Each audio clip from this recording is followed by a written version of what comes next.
Imagina aquele ritmo frenético da vida moderna. É algo que quase todo ser humano adulto sente na pele hoje em dia, né? Com certeza.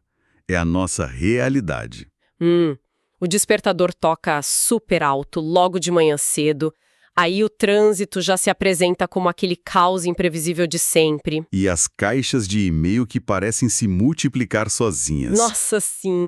As responsabilidades no trabalho e em casa vão formando uma montanha gigante. Qualquer pessoa na sociedade atual conhece intimamente a textura do estresse. É aquela sensação constante de hipervigilância. Exato, o coração batendo com um pouco mais de força, a mente rodando numa exaustão total. Mas o que exatamente acontece lá no nível celular quando esse alarme biológico de emergência dispara e simplesmente não desliga mais? É uma pergunta excelente, porque existe uma conta sendo cobrada nos bastidores da nossa fisiologia, sabe? Viver nesse estado de alerta contínuo tem um preço altíssimo. E essa é justamente a nossa missão de hoje.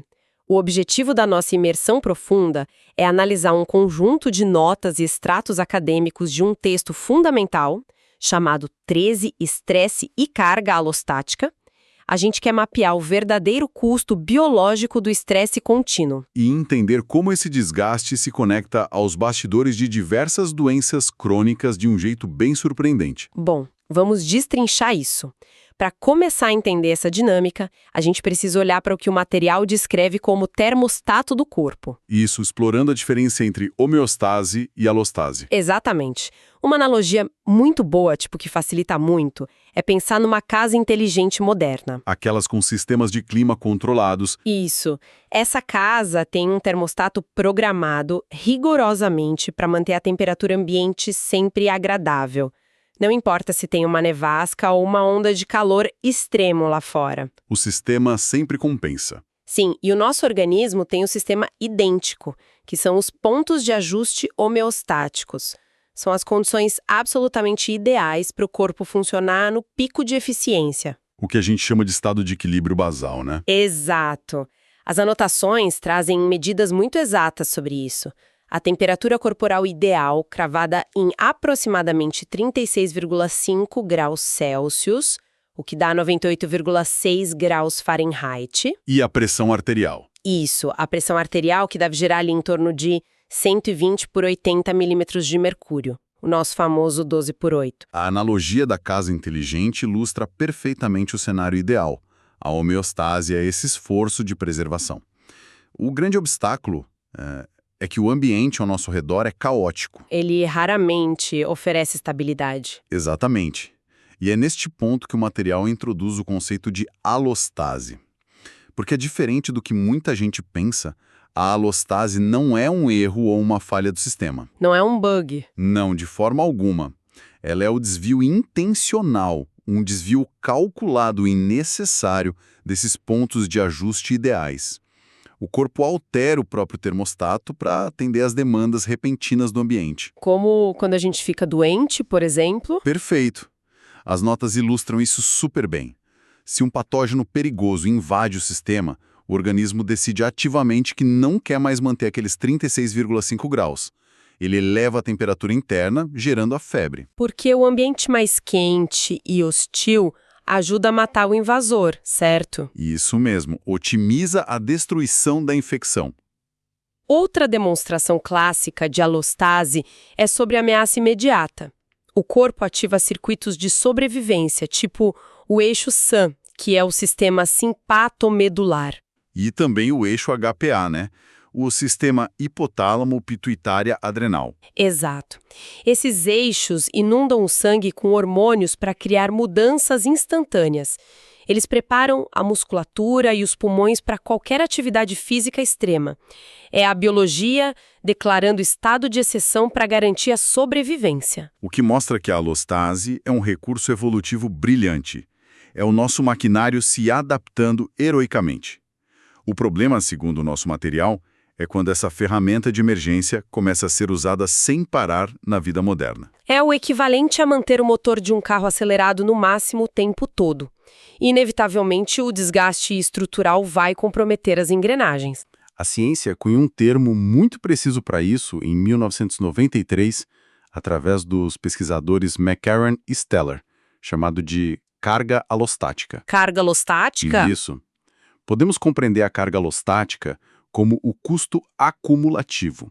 É a fatura fisiológica que chega depois de ativações persistentes da resposta ao estresse. O material detalha uma reação encadeada, implacável aí. Porque o estado de alerta constante mantém os níveis de cortisol altíssimos no sangue, né? Exato, e por longos períodos. Em resposta a esse bombardeio incessante do hormônio do estresse, o corpo acaba desenvolvendo uma resistência. Os receptores celulares entram em fadiga. Eles meio que param de escutar o sinal do cortisol. Exatamente. O organismo simplesmente deixa de responder de maneira adequada.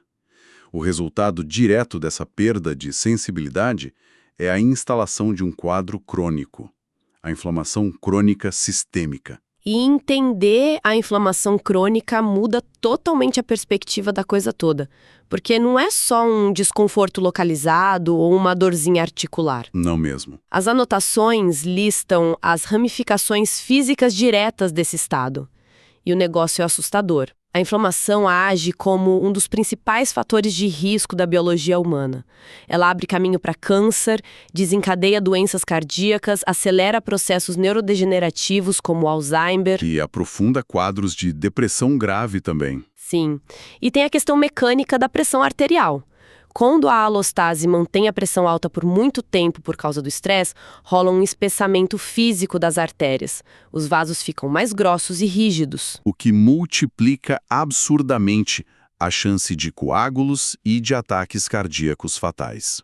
E os dados que a gente analisou mostram que populações com avaliações mais altas de carga alostática acumulam muito mais condições crônicas, têm mais distúrbios de humor e taxas bem maiores de mortalidade precoce. O cerne desse conceito de carga alostática é justamente a invisibilidade diária dele.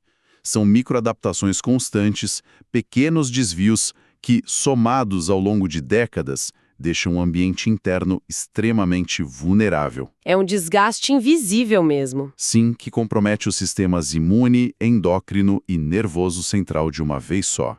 E por falar na integridade do sistema imunológico, aqui é que a coisa fica realmente interessante. Se a gente perguntar por aí qual é o maior fator de risco para o câncer de pulmão, a resposta imediata é sempre o cigarro. Sem dúvida, a fumaça é um dano direto e devastador. Do câncer. E as evidências são de uma revisão de 165 estudos diferentes. Um consenso bem contundente. Muito. Altos níveis de estresse estão super associados ao desenvolvimento de vários tipos de câncer e a taxas mais altas de mortalidade. E tem indícios de que o estresse acelera a progressão dos tumores. Esse impacto ganha contornos muito práticos num estudo de caso específico, focado em pacientes com câncer de pulmão recém-diagnosticado. Eles fizeram um paralelo com um grupo de controle saudável. Fazendo aquela pergunta sobre o histórico de traumas recentes, certo? Isso. Os resultados constataram que os pacientes com câncer de pulmão relatavam uma ocorrência significativamente maior de eventos de vida altamente estressantes nos últimos 5 anos. Coisas bem pesadas. Sim, como a morte de um familiar próximo ou um divórcio muito turbulento. Tudo isso é em comparação ao grupo saudável. Isso sugere que o organismo sob pressão perde a capacidade primária de defesa. A questão é tentar visualizar essa ponte biológica. Imaginar a fumaça do cigarro causando mutação é fácil, mas como um choque emocional intenso, tipo um divórcio, se traduz num risco de câncer, requer uma explicação mais detalhada. E a chave para isso, segundo o texto, está nas nossas células de defesa. Os neutrófilos e os macrófagos. Exatamente. Em um corpo saudável, em homeostase, essas células agem como uma patrulha de segurança. O corpo produz células com anomalias rotineiramente, mas esses agentes do sistema imune identificam e destroem essas células cancerígenas no início. Muito antes de virarem um tumor visível. Mas aí, a carga alostática gera uma imunossupressão. Sob o peso do estresse contínuo, a eficácia e o número dessas células de patrulha caem drasticamente. Fica tudo desprotegido. Pois é. E as células mutantes que seriam varridas sem esforço encontram um caminho livre e começam a se multiplicar. Se a gente conectar isso com o quadro geral, notamos uma urgência em reformular como a sociedade enxerga as causas dessas doenças severas. O estresse deixa de ser só um efeito colateral da vida moderna. Ele passa a ser um agente biológico direto. Exato, capaz de desarmar as únicas barreiras que o nosso organismo tem contra a proliferação celular descontrolada. Essa falha imunológica nos leva a outra ramificação inflamatória que o texto aborda muito bem, que é a asma. Pode parecer meio contraintuitivo relacionar a angústia de um dia de trabalho ruim com um problema respiratório clássico. Que geralmente as pessoas ligam logo à genética ou ao pólen. Exato. Mas a asma é fundamentalmente uma condição de inflamação das vias aéreas. E o estresse é um promotor massivo de inflamação. A carga alostática despeja agentes inflamatórios no sangue e ainda inibe as substâncias anti-inflamatórias do próprio corpo. E para alguém que já tem o tecido pulmonar reativo, essa enxurrada sistêmica é o gatilho perfeito para fechar as vias aéreas e gerar um ataque severo. O que torna a análise desse aspecto tão rica é a exploração das camadas sociais que geram esse estresse. Ah, essa parte é impressionante. O texto detalha como o ambiente constrói a pressão inflamatória em 3 níveis: o nível individual, o familiar e o comunitário. E como eles se sobrepõem altera totalmente a nossa fisiologia.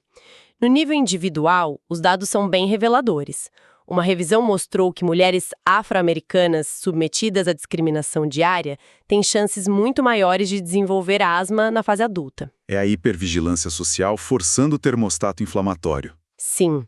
E no nível familiar, a literatura documenta como a toxicidade em casa afeta as vias respiratórias das crianças. O estresse parental alto, estilos de criação muito severos ou até violência por parte de um parceiro contra a mãe. Tudo isso está atrelado à asma infantil. O sistema nervoso da criança absorve o caos e traduz em inflamação pulmonar.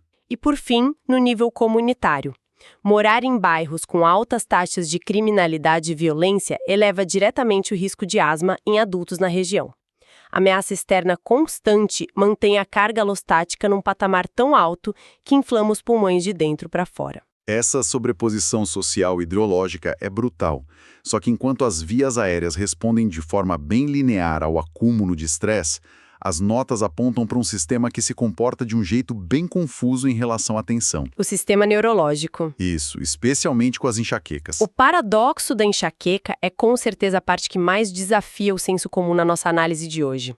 A literatura médica observava que existia uma correlação histórica entre o estresse relatado, acompanhado de pensamentos catastróficos, e a frequência das dores de cabeça. O que faz sentido, seguindo a lógica da inflamação sistêmica. Faria total sentido deduzir que no pico da pressão o sistema inflamaria e a enxaqueca atacaria com força total. Mas o paradoxo surge quando a ciência analisa o dia a dia desses pacientes de forma meticulosa. Os diários retrospectivos e prospectivos revelaram um padrão totalmente contraintuitivo. Os dados mostram que as crises de enxaqueca geralmente não ocorrem nos dias de maior estresse. Isso inverte completamente a expectativa. Inverte. E mais confuso ainda, as dores são estatisticamente menos prováveis em fins de semana ou feriados prolongados. Mas o ato de simplesmente tentar relaxar não altera a incidência das crises a longo prazo. É um quebra-cabeça. Então, o que isso tudo significa? Se a dor não bate no pico da tensão e descansar também não previne, qual é o gatilho? A resposta trazida pelas pesquisas documentadas introduz a chamada cefaleia de relaxamento. As dores ligadas à queda de adrenalina? Exatamente. Essas enxaquecas não emergem enquanto a alostase está no máximo, mas sim no exato instante em que o desafio termina e a tensão começa a se dissipar rapidamente. É uma descompressão biológica rápida demais para o sistema assimilar. Feito para as provas finais. Ou um profissional esticando o horário por meses para entregar um projeto vital. Durante o caos, a alostase injeta muito cortisol e adrenalina. Sim, para garantir que a pessoa fique operando e mascare a fadiga profunda. Aí, quando a prova acaba ou o projeto é aprovado, a pessoa sente que finalmente é seguro relaxar. E aí rola uma queda vertiginosa nos níveis hormonais. O estado de exceção é revogado abruptamente. É exatamente nessa janela de readaptação intensa, na hora dessa queda, que os vasos cranianos dilatam e a cefaleia ataca de forma implacável. E as notas confirmam que as dores dessa queda súbita são muito mais comuns do que as dores geradas no calor do momento estressante. O corpo humano tem uma memória contábil formidável. O organismo suporta a emergência no desgaste silencioso, mas invariavelmente cobra a fatura elostática no minuto que a guarda é abaixada. E observando o panorama de tudo que a gente analisou, a mensagem é bem clara. A construção dessa carga alostática prepara o terreno para agravar doenças seríssimas. Doenças cardíacas até têm uma aceitação maior por parte do público como fruto do estresse. Mas a ligação com o câncer paralisando macrófagos ou o impacto social inflando os pulmões na asma mostram que a sociedade ainda subestima demais o poder destrutivo do estresse longo. Isso pede uma urgência em colocar o alívio do estresse na mesma prateleira das principais intervenções médicas, do mesmo jeito que a gente monitora o colesterol alto. Sem dúvida. E isso levanta uma questão importante que o texto base usa para encerrar o raciocínio.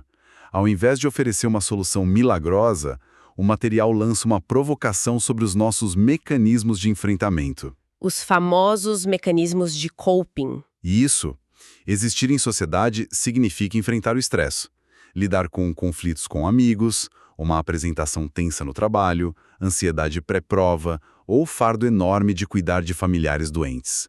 O mundo não vai parar de fornecer gatilhos. A ausência total de pressão não existe. Então, o exercício final que as anotações propõem é uma autoanálise brutalmente honesta. Quando a água bate no pescoço, qual é a verdadeira natureza das táticas de coping que a gente escolhe? Não é só mapear o que ajuda a recalibrar o sistema, mas investigar os hábitos ruins também. Exato. Aquelas escolhas impulsivas para anestesiar a tensão extrema. Pode trazer um alívio provisório no pico do estresse, mas cobra juros biológicos devastadores depois. No fim das contas, são essas microdecisões diárias de como processar a pressão da vida moderna que vão determinar o tamanho real da nossa carga alostática ao longo da vida. É o que define como a nossa biologia vai lidar com tudo isso a longo prazo. A fisiologia não faz concessões, mas compreender como a nossa inflamação funciona e reconhecer esses limites invisíveis é a ferramenta mais poderosa que temos.